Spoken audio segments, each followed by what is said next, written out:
सो अब हम जो है उसके आगे से ही कंटिन्यू करेंगे। वी वर स्टडिंग कि यूरोपियंस जो हैं, हम लोग के यूरोपियंस जो यहाँ पर आए थे, उनके बारे में हम लोग यहाँ पे कवर कर रहे थे, राइट। हम इसके अंदर जो भी यूरोपियंस का जैसा भी आना हुआ था, कौन से रास्ते से वो आए थे, कब आए थे, वो सब कुछ हम लोग यहाँ पर पढ़ रहे थे, राइट। ये हम लोग कवर अप कर रहे थे यहाँ पर। सो यूरोपियंस जो है, सबसे फर्स्ट पर्सन यहाँ पे पोर्चुगीज आए थे, ये हम लोगों ने देखा था। पोर्चुगीज क्यों आए थे यहाँ पर, वो हम लोगों ने देखा था। अरब्स और यूरोपियंस को राइवल्स की फॉर्म में करने के लिए, क्रिश्चियनिटी में चेंज कराने के लिए। पोर्चुगीज सेलर का नाम हमने देखा था, कौन आए थे फर्स्ट पोर्चुगीज सेलर, जिसने केप ऑफ गुड होप को खोजा था। देन इसके बाद वास्को डी गामा हमने देखा था, वो यहाँ पर आए थे। देन फिर हमने देखा कि यहाँ पर हमारे फर्स्ट जो है पोर्चुगीज गवर्नर बन गए थे। द नेम वॉज फ्रांसिस्को डा अल्मीडा। ये बहुत इंपॉर्टेंट पर्सन थे, मैंने बताया था हम लोग को किया, राइट। तो हम लोग ने ये कुछ कवर अप किया था फर्स्ट क्लास के अंदर, फ्रांसिस्को डा अल्मीडा। और हमने ये देखा था कि जो पोर्चुगीज हैं, पोर्चुगीज के आने की वजह से भारत में क्या चेंजेस आए थे।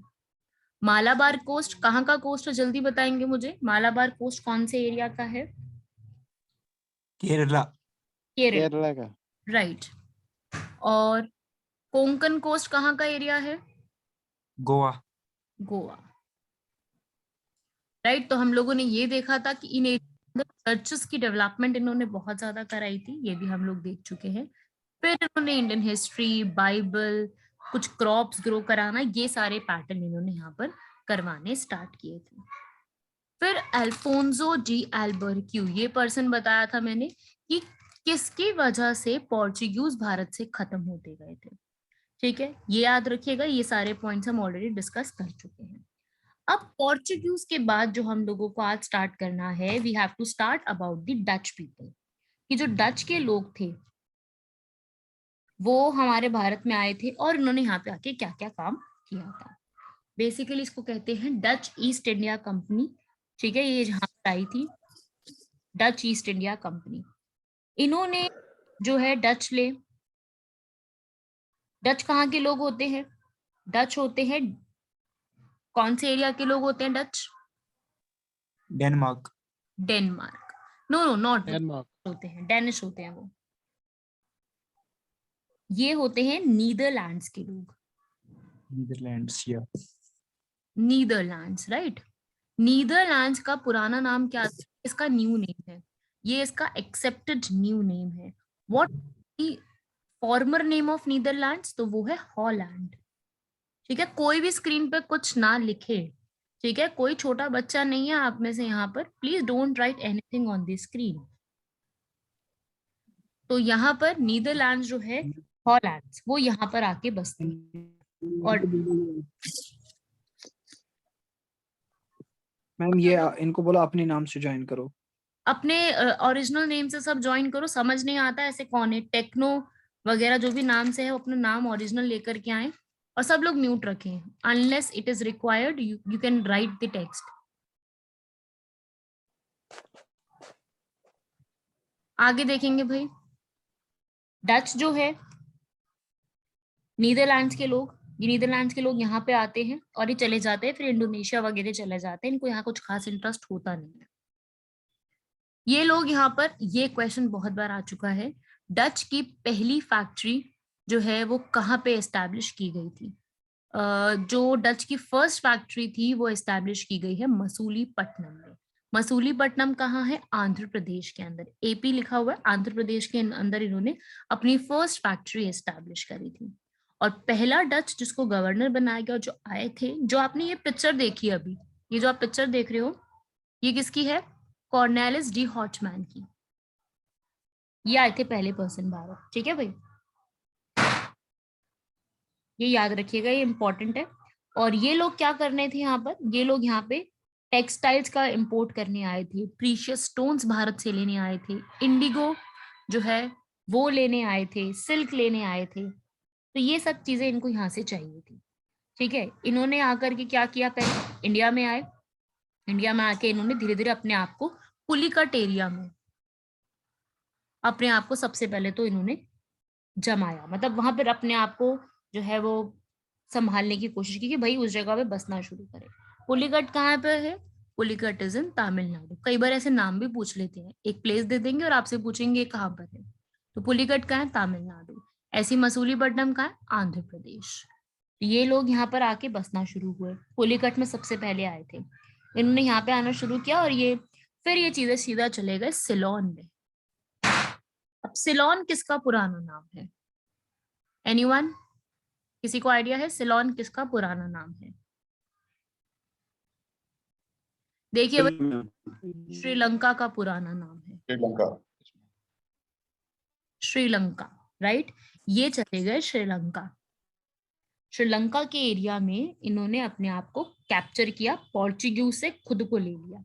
इनके श्रीलंका जो है सिलोन, जिसको पहले सिलोन कहते थे, सिलोन जो है वो पोर्चुगीज के पास था, इन्होंने लड़ाई लड़के खुद अपने पास रख लिया। तो ये जो सिलोन था ये इन्होंने अपने कब्जे में किया डच लोगों ने, ठीक है, तो ये भी याद रखिएगा। यहाँ पर जो है फाइनली सिलोन वगैरह हासिल करने के बाद इंडिया, यहाँ पर इनको जाने की हो गया इंडोनेशिया के पास कि हम लोग कहाँ पे जाके बसेंगे? इंडोनेशिया में। वहां पे एक आइलैंड है जिसका नाम है स्पाइस आइलैंड। वहां पर क्योंकि बात ये होती है ना कि ये इतना ज्यादा रह नहीं पाते, क्योंकि इसी टाइम पीरियड में ब्रिटिश आ जाते हैं, तो ब्रिटिश इनसे लड़ाइयां लड़ने शुरू कर देते हैं, ठीक है। धीरे धीरे फाइनली सब कुछ प्रॉपर्टी और सब चीजें छोड़ के चले जाते हैं। क्यों? क्योंकि ये बेदारा की बैटल में ब्रिटिशर से हार जाते हैं, और सारी बैटल हारने के बाद ये अपना सारा कुछ जो है वो किसको दे के चले जाते हैं? ब्रिटिशर्स को हार के यहाँ से चले जाते हैं, इनको जाना पड़ जाता है, ठीक है। तो इस तरीके से डच आते हैं ट्रेड करने के लिए, टेक्सटाइल्स का, जो भी कॉस्प्रीशियस स्टोन्स होते हैं उनका ट्रेड करने के लिए, बट ये ब्रिटिशर्स के साथ टिक नहीं पाते हैं, तो ये इनको यहाँ से जाना पड़ जाता है। तो ये भी एक इम्पॉर्टेंट कॉन्सेप्ट याद रखना है आप लोगों को, ये एग्जाम में आता है। डच के ऊपर क्या क्वेश्चन बन सकता है? एक ये बन सकता है, फर्स्ट पर्सन का नाम, इनकी फैक्ट्री का नाम, ये कहाँ पे बनाई गई थी, और इनका इंटरेस्ट कहाँ पे था? इंडोनेशिया, ये पूछा जा सकता है। एंड लास्ट में ये पूछा जाता है बैटल ऑफ बेदारा किसके साथ लड़ी गई थी। एक्चुअली में सही में कई बार क्वेश्चन वन लाइनर फॉर्म में पूछ लिए जाते हैं कि जो बैटल ऑफ बेदारा है ये किसके साथ लड़ी गई थी, राइट। जिसको भी मैं म्यूट कर रही हूँ वापस अपने आप को बार बार अनम्यूट ना करें, म्यूट ही रखें अपने आप को। और बैटल ऑफ बेदारा को दो अलग नामों से भी जाना जाता है, कई बार आपको किसी बुक में वो भी मिल सकता है।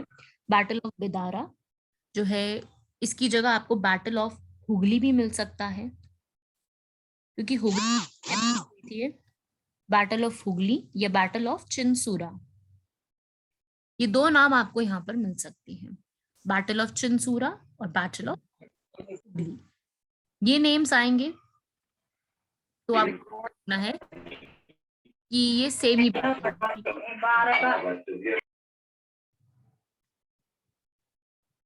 ये तीन बैटल सेम ही चीज है। किस किस के बीच में हुई है? British versus Dutch. आगे बढ़ते हैं, ये थी आपके डच के बारे में। डच के बाद आते हैं इंग्लिश। आप सबको पता है इंग्लिश यहाँ पे आते हैं। इंग्लिश ईस्ट इंडिया कंपनी यहाँ पे बनती है, जिसको सबसे ज्यादा हमें पढ़ना है, जिसको ही हमें एक्चुअली में पढ़ना है, ठीक है। ब्रिटिश ईस्ट इंडिया कंपनी, यहाँ पर स्टोरी ध्यान से सुनिएगा, बहुत इंपॉर्टेंट स्टोरी है। ब्रिटिश ईस्ट इंडिया कंपनी में क्या होता है, एक पर्सन थे जॉन मिल्डन हॉल, ये इंडिया में आते हैं, सबसे पहला रूट लगा के जाते हैं। अब होता क्या है इसके अंदर, जॉन कंपनी नाम था इसका, एक्चुअली में जो एक कंपनी बनी थी ईस्ट इंडिया कंपनी, इसका फॉर्मर नेम क्या था? John company. वो तो बाद में नाम पड़ गया east India company, farmer name जरूर लिख लीजिएगा। स्टॉक एक्सचेंज कंपनी बनी थी ये पहले। ये ट्रेड किस में करती थी? ये जो हो गया सारे सॉल्ट हो गए, ठीक है, अफीम हो गया, टी हो गया, डाइज, स्पाइसेस, सिल्क, ये इनमें ट्रेड किया करती थी। तो हुआ क्या यहाँ पर कि क्वीन एलिजाबेथ ने चार्टर दे दिया कि अब जो है हम ईस्ट वाली साइड में जाके ट्रेड कर सकते हैं। 1599 में ये चार्टर ग्रांट कर दिया कि हम ईस्ट साइड जितना भी है, क्योंकि यूरोप से ईस्ट साइड में इंडिया आता है, तो वहां पर हम लोग जितना मर्जी ट्रेड चाहे वो कर सकते हैं। इस पर्पस के लिए जो है भारत में विलियम हॉकिंग बहुत बहुत इंपॉर्टेंट है। विलियम हॉकिंग्स यहाँ पर आते हैं परमिशन लेने के लिए कि हम यहाँ पर ट्रेड और कॉमर्स कर सकते हैं। ये बहुत इंपॉर्टेंट है, कई बार एग्जाम में आ चुका है। First person came in India to want for having the factory setup करने के लिए और परमिशन लेने के लिए यहाँ पे आती है। ठीक है, और किसके पास जाते हैं? जहांगीर के पास। एक तो ये क्वेश्चन कौन आते हैं, कौन सा मुगल एम्परर है। तीसरा क्वेश्चन ये जो पूछा जा चुका है, इसकी शिप का नाम। विलियम हॉकिंस कौन सी शिप में आते हैं? The ship name was Hector. ये आपको किसी बुक में नहीं मिलेगा, ये हेक्टर आपको किसी बुक में नहीं मिलेगा, लेकिन आपको याद रखना है क्योंकि इस पे क्वेश्चन भी आ चुका है। ठीक है, तो ये याद रखिएगा कि ये भी पर्सन है जो यहाँ पर आते हैं और परमिशन लेने के लिए आते हैं जहांगीर से। लेकिन होता क्या है, जहांगीर जो है ये परमिशन नहीं देते। ठीक है, जो मुगल एम्परर जहांगीर थे वो परमिशन नहीं देते। हॉकिंग्स सही थे, टर्किश लैंग्वेज आती थी तो उनको कोई ट्रांसलेटर की जरूरत भी नहीं थी, डायरेक्टली वो इंग्लिश में बात नहीं करते थे, वो टर्किश में ही बात करते थे जहांगीर से।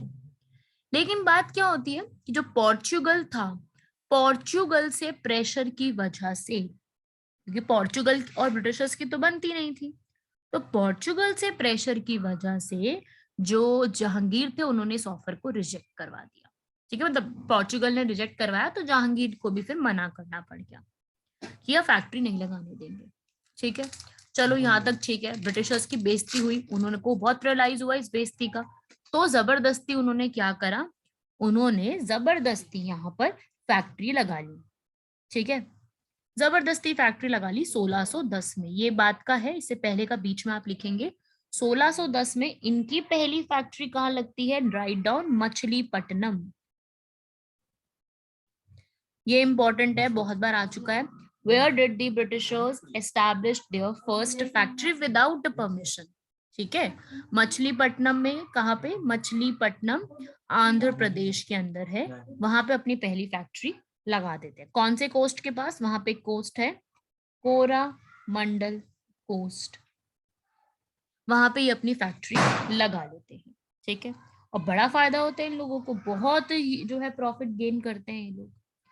लेकिन क्या था, इनको पता है कि भाई जो हमारे राइवल्स बैठे हुए हैं इधर पोर्चुगल वाले, ये हमें रहने नहीं देंगे, ऐसे ये हमें शांति से तो बैठने नहीं देंगे।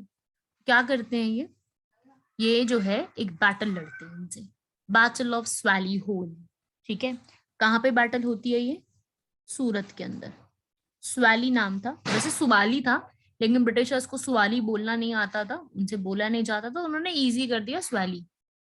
तो 1612 में ब्रिटिशर्स जो है किसके साथ लड़ते हैं? ब्रिटिश और पोर्चुगीज बैटल लड़ते हैं, बैटल ऑफ स्वाली होल सूरत में, जहां पे ब्रिटिशर्स पोर्चुगल की 4 जो उनकी शिप थी उसको कब्जे में रख लेते हैं। ठीक है, इस तरीके से यहाँ पे जो ब्रिटिशर्स हैं वो जीत जाते हैं और पोर्चुगीज यहाँ पे हार जाते हैं। ठीक है, तो तब जहांगीर को समझ में आता है कि यार जिसको मतलब मैं पावरफुल मान रहा हूँ पोर्चुगल, वो तो खुद हार गया ब्रिटिशर्स से। तो फिर यहाँ पे थॉमस रो जो थे, सेकंड एक और पर्सन आते हैं एम्बेसडर बन के।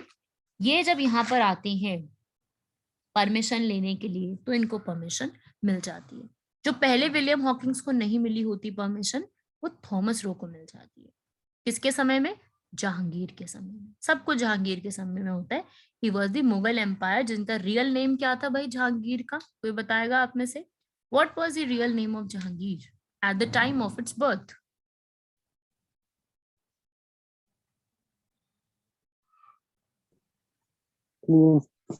Salim was the real name, right? What was the real name? Salim. Salim इनका रियल नेम था। नेक्स्ट क्वेश्चन, जहांगीर जो है इनका टॉम या फिर टूम जो कहते हैं मकबरा, वो कहाँ पे बना हुआ है? प्रेजेंटली कहाँ पर है इनका मकबरा? एनीवन? इनका मकबरा है पाकिस्तान में, ठीक है, पाकिस्तान में इनका टॉम बना हुआ है। दूसरा, जहांगीर की बुक का नाम, जो इनकी बायोग्राफी है। तो याद रखिएगा, जहांगीर ने अपनी बायोग्राफी खुद से लिखी थी, इसलिए इसको हम क्या कहते हैं, ऑटोबायोग्राफी।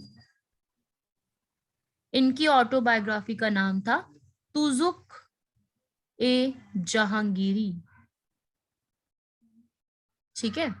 इन्होंने अपनी बायोग्राफी खुद से लिखी थी। याद रखिएगा, जो जितने भी मुगल एम्पायर्स थे, वैसे हम मुगल एम्पायर्स हमसे नहीं पूछे जाते, but may be out of the जो है कुछ क्वेश्चन पूछ लिए जाए तो मुगल एम्पायर में आपको ये पता होना चाहिए, दो ऐसे पर्सन थे जिन्होंने अपनी बायोग्राफी खुद से लिखी थी। एक पर्सन थे जहांगीर, दूसरे थे बाबर। उन्होंने अपनी बायोग्राफी लिखी थी तुजुक बाबरी के नाम से, ठीक है। इन्होंने बायोग्राफी खुद से लिखी है, तो कोई पर्सन नहीं था जिसने लिखी हो, इन्होंने खुद से लिखी है। तो आपको सारे मुगल एम्पायर्स के जो भी मुगल एम्परर्स थे, बाबर, हुमायूं, जहांगीर, सारे नाम है जो, उनके टॉम कहाँ पे है, उनकी बुक का नाम क्या है और उनकी बुक लिखी किसने है, ये काफी इंपॉर्टेंट है, ठीक है। ये सब भी आप पढ़ेंगे जैसे जैसे हमारे नाम आते रहेंगे यहाँ पर, मैं आपको बताती रहूंगी अभी क्लास में। अभी जहांगीर का लिख लीजिएगा, ठीक है भाई। देन आफ्टर क्या होता है, जहांगीर इनको परमिशन भी दे देते हैं, और फाइनली फिर थॉमस रो को परमिशन मिलने के बाद यहाँ पे फैक्ट्रीज लग जाती हैं। और फिर फैक्ट्री कहाँ लगती है सबसे पहली, सूरत में। वैसे सबसे पहली लगी है मछलीपट्टनम में, लेकिन परमिशन मिलने के बाद इनकी पहली फैक्ट्री लगती है सूरत में, राइट। इसको लिख लीजिएगा, सूरत में इनकी फैक्ट्री लग जाती है। और फिर धीरे धीरे करके इनकी फैक्ट्रीज अहमदाबाद, गुजरात, आगरा, यहाँ पे बनती जाती है, कैलकटा, हर जगह बनाते जाते हैं, ठीक है, धीरे धीरे बनाते हैं। और इनकी सबसे 3 इंपॉर्टेंट फैक्ट्रीज जो एग्जाम में पूछी जा चुकी हैं, ठीक है, डिफरेंट डिफरेंट एग्जाम्स में आ चुकी हैं, जो और एग्जाम्स होते हैं, मैं आपको, आप लोग उनके नाम लिखेंगे यहाँ पर, कौन कौन सी फैक्ट्रीज हैं। तो देखो भाई, सबसे एक इम्पॉर्टेंट फैक्ट्री है फोर्ट, फोर्ट मतलब वो किला, सेंट जॉर्ज। ये एग्जाम में क्वेश्चन आया था, फोर्ट सेंट जॉर्ज कहाँ पे थी इनकी, मद्रास के अंदर। दूसरा, फोर्ट विलियम, ये है बंगाल के अंदर। और तीसरा फोर्ट, या फिर फोर्ट कहते थे इसको, बॉम्बे कैसल। और समझ ही गए हो आप, बॉम्बे में। तो अब आपको एक चीज क्लियर हो गई कि ब्रिटिशर्स की 3 मेन जगह थी। आई थिंक सबको पता होगा, मद्रास, अगर मैं साउथ इंडिया का मैप बनाऊं, ये है साउथ इंडिया अपना, ये साउथ इंडिया है अपना। तो ब्रिटिशर की 3 मेन जगह हुआ करती थी। एक इधर थी बॉम्बे, पूरा ये पूरा बॉम्बे था। यहाँ पे इनकी मेन जगह थी मद्रास, और यहाँ पे इनकी मेन जगह थी कैलकटा या फिर बंगाल, है ना। इस तरीके से इनकी जो है 3 मेन जगह हुआ करती थी। तीनों इन जगह पे इन्होंने फैक्ट्रीज लगानी स्टार्ट कर दी। अब हमें आगे ये पढ़ना है कि कैसे इन्होंने फैक्ट्रीज लगाने के बाद इंडिया में और चीजें लेकर के आए, वो हम अभी आगे धीरे धीरे पढ़ेंगे। यहाँ तक आप लोगों को क्लियर होना चाहिए कि इन 3 जगह पे इन्होंने अपनी फैक्ट्रीज लगाई। तीनों के नाम पूछ लिए जाते हैं, ठीक है। आगे बढ़ते हैं, नोट कर लिया होगा सबने ये।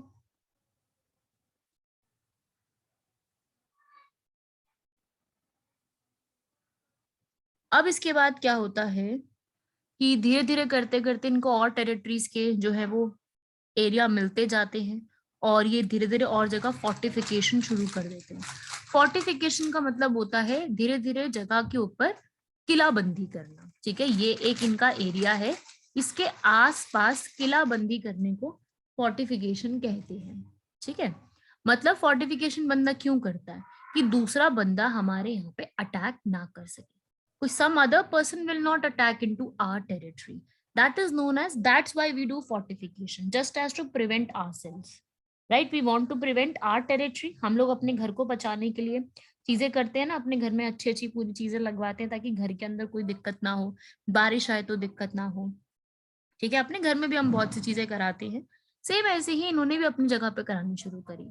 कि कल को कोई भी हम पे जो है वो अटैक करे तो हम अटैक जो है वो झेल सके, कि हमें पहले ही पता लग जाए, हमारे आसपास किला बंदी रहा, हमें पहले पता लग जाए कौन आ रहा है अटैक करने। लेकिन अब आप खुद सोचो, इंडिया में आके इंडिया की टेरिटरी पे बिना परमिशन के ये फोर्टिफिकेशन कर रहे हैं, बिना परमिशन के। तो ऑब्वियस सी बात है, जो वहां का राजा होगा वो इस पे ऑब्जेक्शन तो उठाएगा उठाएगा। आपके घर में आके, आपके घर में ही आके कोई घर में कुछ काम करवाने लग जाए आपसे बिना पूछे, आपसे कोई परमिशन ना ले, जस्ट बिकॉज वो यहाँ पे मेहमान है, तो आपसे बिना पूछे घर, आपके घर में कुछ भी काम करवा रहा है, तो ऑब्वियस आप बोलोगे उसके उसको आप उसको घर से बाहर निकालने की सोचोगे, क्योंकि घर आपका है। सेम ऐसे यहाँ पे ही हुआ, नवाब का घर था, नवाब का एरिया है, नवाब संभालता है उसको, उसके एरिया में आकर के इन लोगों ने फोर्टिफिकेशन शुरू करी, तो वो बात नवाब से बर्दाश्त नहीं हुई और फिर आगे चल के बैटल्स होती गई, क्योंकि दोनों ही नहीं मानेंगे तो बैटल्स शुरू हो जाएंगी। तो अभी हम पढ़ेंगे उन बैटल्स के बारे में, वो बैटल्स जो एक्चुअली में भारत का इतिहास चेंज करती हैं, वो बैटल्स जो ब्रिटिशर्स को यहाँ पर जमने का मौका देती हैं, वो बैटल्स के बारे में हम पढ़ेंगे, राइट। तो ये था ब्रिटिशर्स का आना यहाँ पर, ठीक है। एंड फिर इसके बाद 4th नंबर पे आते हैं डैनिश। वो इस पीपीटी में नहीं है, मैं आपको थोड़ा, क्योंकि डैनिश हमें इतना पढ़ना नहीं है, तो मैं आपको थोड़ा सा समझा देती हूँ डैनिश के बारे में, कि डैनिश जो भारत में आते हैं वो क्या करते हैं। ये 1616 में भारत आते हैं और यहाँ पे आके कोशिश करते हैं कि हमें जो है अब यहाँ पर इंडिया में अपना बनाना है। ये कौन से लोग हैं? ये डेनमार्क के लोग हैं, डेनमार्क और नॉर्वे साथ ही पढ़ते हैं दोनों। डेनमार्क और नॉर्वे के लोग हैं जो इंडिया में आने की कोशिश करते हैं, कर नहीं पाते, पूरी तरीके से रह नहीं पाते। ये क्या करते हैं, ये सिर्फ कुछ एरियाज में जाते हैं, ठीक है। कहाँ कहाँ पे? ये बहुत ही कम एरियाज, जैसे कि अंडमान निकोबार में जाते हैं, थोड़ा सा अंडमान निकोबार में, और वेस्ट बंगाल के एक जगह में जाते हैं, सीरमपुर। बस इन 2 जगह पे जा पाते हैं और किसी जगह जा ही नहीं पाते, ठीक है। क्यों नहीं जा पाते? क्योंकि यहाँ पे ऑलरेडी ब्रिटिशर्स हैं, वो रहने ही नहीं देंगे इनको यहाँ पर, तो हो नहीं पाता इनका यहाँ पर कुछ खास ऐसा, मतलब आते हैं इसी उम्मीद में कि हम करेंगे पूरा, लेकिन इनका कुछ भी खास यहाँ पे हो नहीं पाता। और इनकी फर्स्ट फैक्ट्री जो लगती है वो भी यही लगती है, वेस्ट बंगाल के सीरमपुर में, इनकी फर्स्ट फैक्ट्री। ये भी लिख लीजिएगा, the first factory of Britishers was, sorry Danish, Danish की फर्स्ट फैक्ट्री है कहाँ पर, नाम लिख लीजिएगा। फर्स्ट फैक्ट्री इनकी बनती है वेस्ट बंगाल के सीरमपुर में, ठीक है भाई। यहाँ तक स्टोरी में किसी को कोई डाउट है तो आप टेक्स्ट करके पूछ सकते हैं, कोई अनम्यूट मत करना अपने आप को। If you have any doubt you can text me on the in the chat box option, और आप अपना डाउट्स वहां पे पूछ सकते हो, पर आपको कुछ भी जो है अनम्यूट नहीं करना किसी को भी, क्योंकि बहुत शोर हो जाता है, फिर कुछ समझ नहीं आ पाता। तो फिर यहाँ पर जो डेनमार्क वाले हैं, डेनिश हैं, ये लोग यहाँ पे उतना कर नहीं पाते हैं। द रीजन इज कि दिक्कत ये आती है इन लोगों को कि इनको मतलब पावरफुल नहीं हो पाती है, यहाँ पर आ तो जाते हैं but they were not powerful. Powerful ना होने की वजह से क्या हो जाता है, ये लोग यहाँ से धीरे धीरे चलना शुरू कर देते, अपना छोड़ा के ब्रिटिशर को सारा कुछ बेच के निकल जाते हैं, ठीक है। और याद रखिएगा ये जो डेनमार्क के प्राइम मिनिस्टर हैं, ये रिसेंटली अभी ही पिछले महीने भारत आए थे। कि सुनिए किसी ने ऐसी न्यूज कि रिसेंटली जो है वो भारत आए थे रिसेंटली, डेनमार्क के प्राइम मिनिस्टर, और वो यहाँ पे आके ताजमहल देख करके आए थे, ठीक है। बहुत ही कम ऐसा होता है कि प्राइम मिनिस्टर, मतलब डेनमार्क के कभी प्राइम मिनिस्टर आए नहीं है, ये यहाँ पर आते हैं। और अभी रिसेंटली 1 महीने पहले की न्यूज है। तो ये क्वेश्चन भी बन सकता है कि which president has recently visited India, so your answer will be कौन से पर्सन, ये डेनमार्क के प्राइम मिनिस्टर, ठीक है। अभी आए थे, 3 दिन की विजिट पे आए थे इंडिया की, जहाँ पे ये ताजमहल गए और आगरा फोर्ट जो बना हुआ है वहां पे इन्होंने विजिट किया, ठीक है भाई, ये भी लिख लीजिएगा।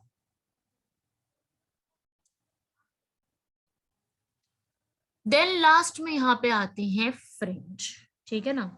लास्ट में आपके यहाँ पर कौन आएंगे, फ्रांस के लोग जो कि अपनी टेरिटरी यहाँ पे बनाते हैं, तो इनके बारे में भी देख लेते हैं। फ्रांस के बारे में लास्ट पर्सन आते हैं और सबसे पहले निकलते हैं, याद रखिएगा। फ्रेंच इंडिया में जो सबसे लास्ट में आते हैं ये भारत में, ठीक है। Last European to travel in India, ठीक है। और यहाँ पर ये इनकी पहली फैक्ट्री सूरत में लगती है और दूसरी मसूलीपट्टनम में, ये भी याद रखिएगा। फिर क्या होता है, ये इनका मेन एरिया बनता है पुडुचेरी। सबने नाम सुना हुआ है पुडुचेरी। एक क्वेश्चन ये भी बनता है, ऐसी कौन सी यूनियन टेरिटरी है जिसके डिस्ट्रिक्ट्स जो है वो 3 स्टेट्स में फैले हुए हैं। दोबारा सुनिएगा सब लोग मेरे से क्वेश्चन। विच यूनियन टेरिटरी, ये क्वेश्चन बन सकता है, हैज इट्स टेरिटरीज इन 3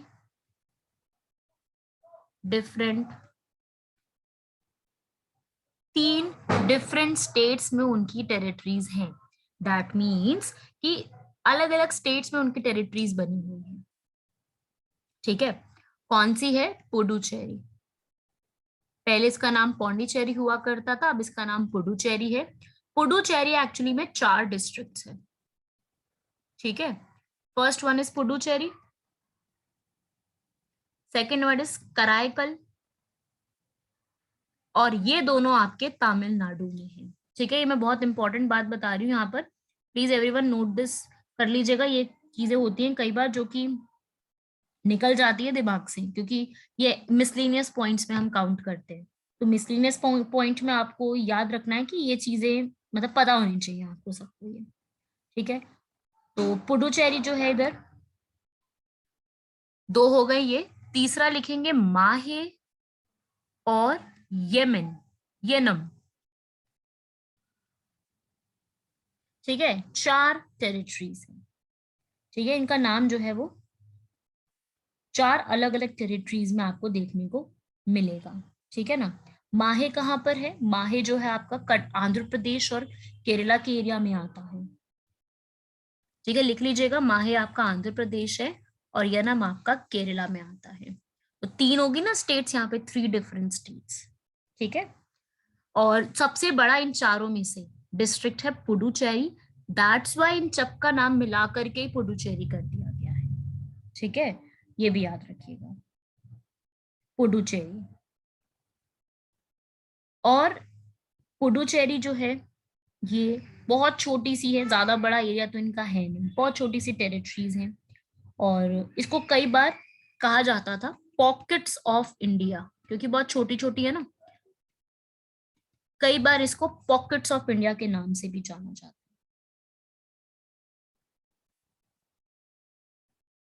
लिख लेना इसको भी। और यहाँ पे आपको पता है यूनियन टेरिटरी है तो क्या होगा, ये वो टेरिटरी है जहां पर किसका यहाँ पे मतलब किसका यहाँ पे राज होता है। यहाँ पे चीफ मिनिस्टर वगैरह ये सब कुछ होते हैं यहाँ पे ऐसा नहीं होता। यहाँ पे क्या होता है, लेफ्टिनेंट गवर्नर, एलजी कहते हैं उनको, लेफ्टिनेंट गवर्नर, ठीक है। और यहाँ पे सबसे ज्यादा लैंग्वेज बोली जाती है तमिल, क्योंकि तमिलनाडु में 2 एरियाज आते हैं ना, तो पूरी पुडुचेरी में तमिल लैंग्वेज सबसे ज्यादा बोली जाती है। लिटरेसी यहाँ पर बहुत अच्छी है, यहाँ के लोगों की लिटरेसी काफी सही लेवल पे है। एंड इसके अलावा पुडुचेरी जो है ये एलजी इसको गवर्न करते हैं अपने हिसाब से, and it directly falls under the rule of president. What is the capital of Puducherry? Anyone from you?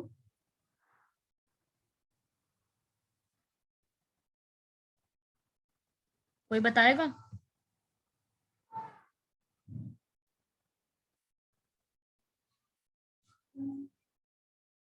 Nobody knows capital वगैरह किसी को नहीं पता। देखिए इसकी कैपिटल भी पुडुचेरी ही है, इसकी कैपिटल खुद की पुडुचेरी है, नाम भी वही है और कैपिटल भी वही है, ठीक है। पुडुचेरी इसको याद रखिएगा, दिस इज इम्पोर्टेंट। और करंट अफेयर में ये है कि इनके लेफ्टिनेंट गवर्नर को रिसेंटली चेंज किया गया है। लेफ्टिनेंट गवर्नर रखी गई हैं तामिली साई सौंदर्या रंजन। रिसेंटली पहले किरण बेदी का नाम आई थिंक आप लोगों ने सुना होगा।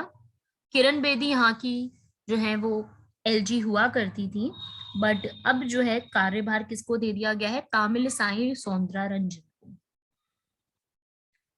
ठीक है, ये आपको याद रखना है, बाकी सब कुछ और याद रखने की जरूरत नहीं। पुडुचेरी के बारे में इतना भी पढ़ लोगे तो सारे क्वेश्चन सॉल्व कर लोगे। एंड ये किसके अंडर से हमने लिया है, इसको हमने लिया है फ्रेंच के अंडर से। ये भी अभी हमने पढ़ा, फ्रेंच के कब्जे में हुआ करती थी। हमने फ्रेंच के कब्जे से लिया है पुडुचेरी को।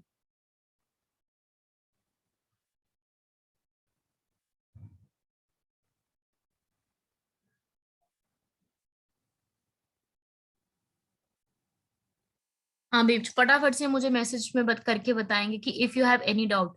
Golconda kingdom, okay, I will tell you about the Golconda kingdom. Khan आप अपना नाम चेंज कीजिए, जो भी आपका एक्चुअल नेम है, फर्स्ट नेम जो आपका है वो आप लिख करके एंट्री कीजिए, सो दैट हमें पता रहे कौन सा स्टूडेंट अटेंड कर रहा है। राइट, सब लोग अपने ओरिजिनल नेम से अटेंड करेंगे। जो भी आप रजिस्ट्रेशन के समय में अपना नाम लिखते हैं सर के पास, वही आपका नेम होना चाहिए यहाँ पर भी। एंड यहाँ तो मुझे टेक्स्ट बॉक्स में येस और नो लिख के बताएंगे कोई डाउट है या नहीं है। यू हैव एनी डाउट से यस मैम, नो डाउट तो लिख के मुझे बताएंगे। आई वॉन्ट एवरीवन्स रिप्लाई, जितने भी क्लास के अंदर है अभी सबका रिप्लाई चाहिए।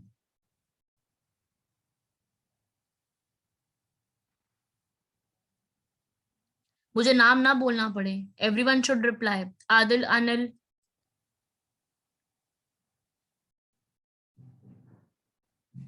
खुर्शीद, आजाद, इकबाल,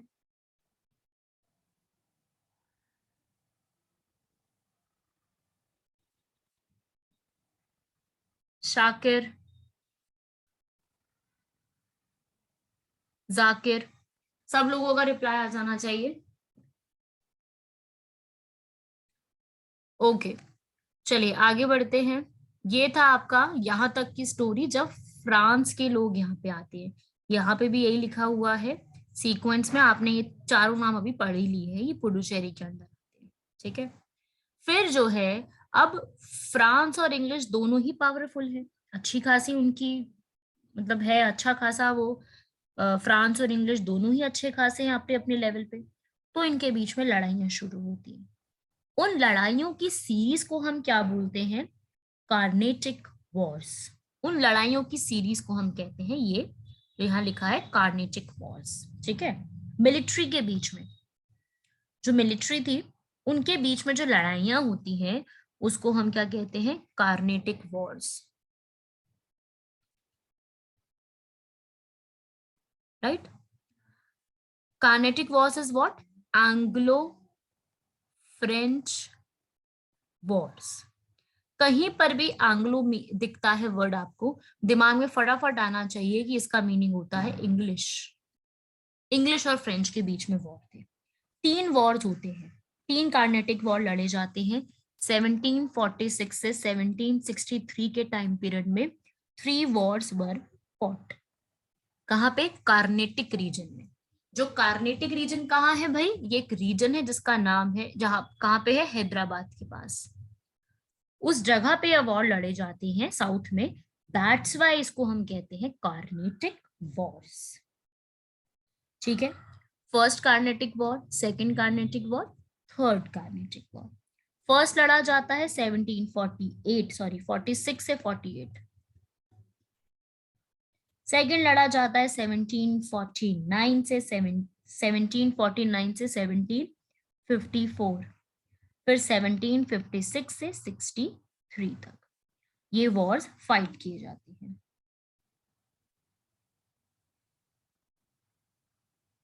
ये वॉर्स यहाँ पे लड़े जाते हैं। ठीक है, ये 3 वॉर्स की लिस्ट है जो आपको याद रखनी है। इनको हम डिटेल में तब पढ़ेंगे जब हम आगे बढ़ रहे होंगे। ठीक है, अभी आगे आते आते इसको हम डिटेल में कवर अप करेंगे कि किन किन लोगों के मतलब किस किस चीज के पीछे हुई थी लड़ाई। ये सारे वॉर्स यहाँ पे लड़ते हैं and ultimately you all understand and you all know Britishers won. Finally ये लोग जीत जाते हैं, that's why they are in India. वो रहे इंडिया में, और आपको पता ही है हिस्ट्री है, वही हम पढ़ रहे हैं हिस्ट्री, कि इन्होंने कैसे अपने आप को यहाँ पर एस्टैब्लिश किया। ठीक है, ये सब सेटलमेंट्स हैं ये वाली, इस जगह पे, ये साउथ इंडिया में ही सारी सेटलमेंट्स इन लोगों ने रखी थी अपनी, सारे साउथ के अंदर इन्होंने सेटलमेंट्स को रखना शुरू किया था। वो हम पढ़ते रहेंगे धीरे धीरे करके सारी सेटलमेंट्स। ठीक है भाई, तो ये आपको सब कुछ याद रखना है इस तरीके से पहले तो, कि किस तरीके से बैटल्स या फिर वॉर्स की फॉर्म में ये चीज होती गई। अब क्या हो रहा है इंडिया में, क्या चीज चल रही है इंडिया में उस समय में? एक तो मुगल्स चल रहे थे, मुगल एम्परर था पूरा। दूसरा यूरोपियंस थे। यूरोपियंस में भी मेन कौन है? ब्रिटिशर्स थे, इंग्लैंड वाले, है ना। मैं आप लोगों से एक सवाल पूछना चाहती हूँ, सब लोगों से। हम कहते हैं इंग्लैंड, और एक वर्ड हम बोलते हैं अपनी लैंग्वेज में, बहुत कॉमनली हम बोलते हैं यूनाइटेड किंगडम, एक बोलते हैं ग्रेट ब्रिटेन, है ना, एक हम ये इंग्लैंड बोलते हैं। तो ये क्या है, मतलब क्या चीज है ये यूनाइटेड किंगडम क्या है, ग्रेट ब्रिटेन क्या है, इंग्लैंड क्या है? मतलब ये अलग अलग हैं, एक ही है, या क्या चीज है? Anyone from you wants to explain? सबने नाम सुना हुआ है, ग्रेट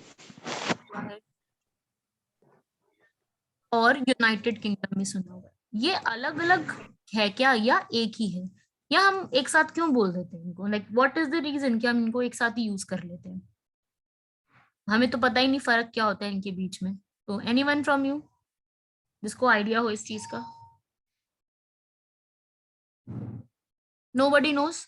तो देखो भाई, इसके पीछे छोटा सा कॉन्सेप्ट है, यूनाइटेड किंगडम और ग्रेट ब्रिटेन अलग अलग है। कैसे? ये है आपका, ये पूरा बना हुआ है एक ऐसा रीजन, यहाँ पे है स्कॉटलैंड, मैं आपको मैप में भी दिखाऊंगी, अभी पहले यहाँ समझा रही हूँ फिर मैप में दिखाऊंगी। यहाँ पे है इंग्लैंड बड़ा सारा, और नीचे है वेल्स, स्कॉटलैंड, इंग्लैंड, वेल्स। और साइड में यहाँ पे छोटा सा ऐसी टेरिटरी आती है ऐसे। ठीक है भाई, ऐसे अलग हो गई वो टेरिटरी। ये ऊपर का हिस्सा है नॉर्दर्न आयरलैंड, और नीचे का हिस्सा है आयरलैंड। तो जब आप कंबाइन कर दोगे किस किस को, Scotland plus England plus Wales, इनको आप कंबाइन कर दो,